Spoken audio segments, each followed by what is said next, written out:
Oui, nous nous trouvons actuellement au Vatican où le prince souverain a été reçu en audience privée par sa sainteté, le pape Léon XIV, dans le cadre de ce nouveau pontificat.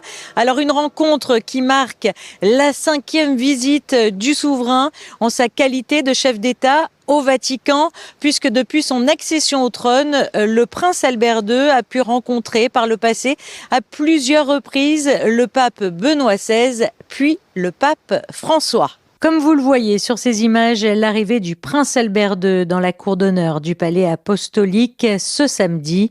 Habituellement à caractère protocolaire ou symbolique, ces visites s'inscrivent dans la tradition des relations étroites entre la principauté de Monaco et le Saint-Siège.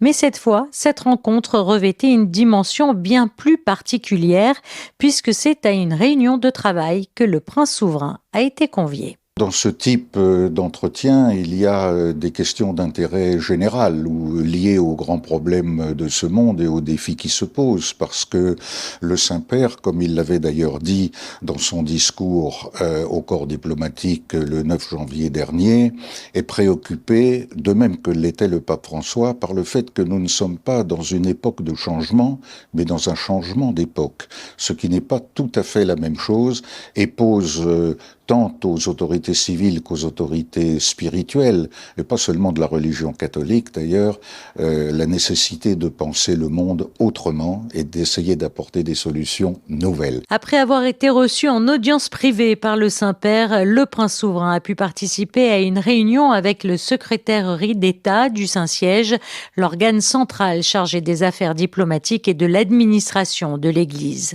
Une rencontre qui a été consacrée au renforcement des relations bilatérales entre Monaco et le Vatican, ainsi qu'à des sujets d'intérêt commun à portée diplomatique, institutionnelle ou humanitaire.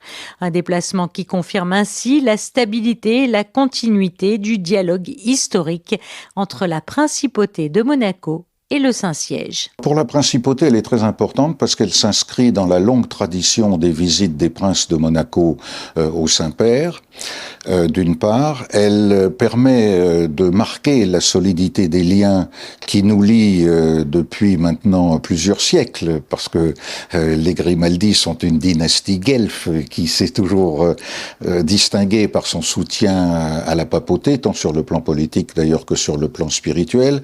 Et pour le Saint-Siège, elle est une marque de considération à l'égard de la principauté, mais elle est aussi un signe de ce que, chez nous, nous vivons un renouveau de l'Église catholique que nous sentons aussi poindre en France.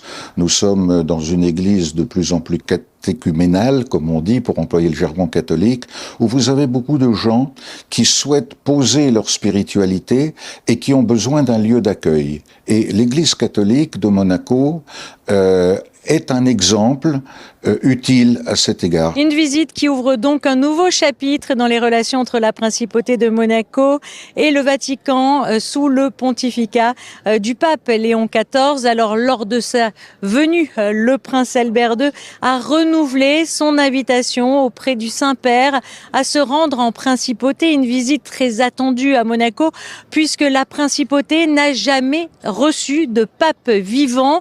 La dernière venue remonte à 1802 lors du passage de la dépouille du pape Pie VI.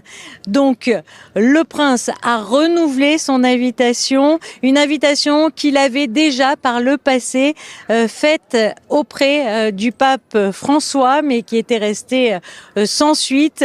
Monaco espère donc aujourd'hui que sa patience sera récompensée.